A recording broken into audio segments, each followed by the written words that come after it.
Hi, my name is Vanessa Lech. Today's video is going to be a little tutorial about how to do secure messaging, which is basically email to your healthcare providers. I've learned the hard way that basically the Veterans Affairs people don't really know a whole lot. A lot of them that I've interacted with personally, when it comes to these really random, mundane questions that you would think that they would know about, but they don't.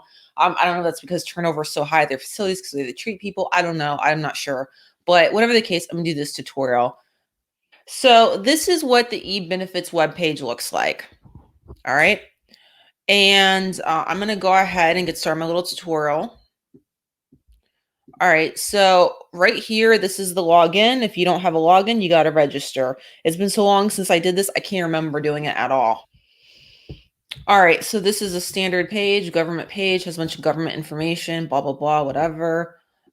A person, in my experience, I have to click consent, agree right there in order to be allowed to even proceed. If you have a CAT card, like you're active duty military still, you can log in here. Otherwise, you have to log in here. All right, so this is what the security image page looks like. You have to pick one of your images, and then once you're done selecting the image, you have to click continue right here to move forward. So after you log into your account and get past all of that, you will be in the healthcare section, and this is what it will look like. You want to go to VA medical provider messaging. Okay. Now, I don't know if everyone's account looks like this. I'm guessing it does. Standard issue government stuff. However, FYI. All right. So you can go here. You click on here, VA medical provider messaging. I had to figure this out myself late one night when I was clicking around a bunch of buttons trying to figure stuff out. I still, quite frankly, have not even clicked all these other buttons in here. There's so many buttons. It's unreal. This is a very clunky government website, not at all user friendly, and frequently it's down. So if you're having tech issues, it may not be a thing where it is your fault. It may be a thing where it's just not working. Okay.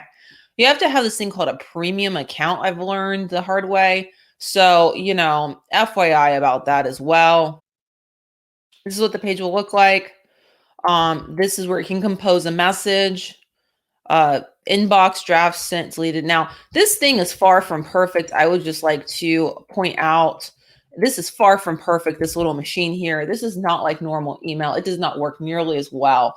I've learned that the hard way. I've had it where I can't see the messages I've sent. I've had it to where I thought it got sent and it didn't get sent. I've had it where it was sitting in a draft box and I had to resend it because it didn't get sent. There's a lot of technical glitchy issues inside of this e-benefit stuff and this secure messaging. This I know for sure. Okay, so this is what the compose message thing looks like right here. This is it. And so there's a drop-down menu and it should have some pre-programmed stuff in there. It does for me, I know that much. And then it has like the list of what's your issue basically. And subject line, you can add an attachment if you want. The message here, send or save as draft, cancel. But I'm telling you, this thing is clunky. So, don't be surprised if you have tech issues with it because, it's a thing. And some of these clinics are not used to getting, I've learned, messages from their patients. So you may be encountering a situation where if you're the only one there sending messages, or it may be like a shock to them to get a message, they may not know how to react to it or how to respond, I think. So it may take them a few days to figure it out. So just be aware of that. And I've also learned that sometimes the responses aren't going to be the most meaningful responses either, even if they have great intentions, because they may just be so not used to the email system at the VA. Okay.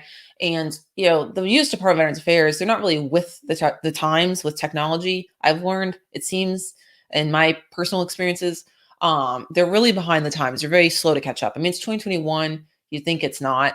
When you're dealing with the VA, at least that's been my experience. They're a little slow with the tech times. So, that makes it difficult too when you're trying to communicate through email with the U.S. Department of Veterans Affairs people. Okay, so just FYI about that.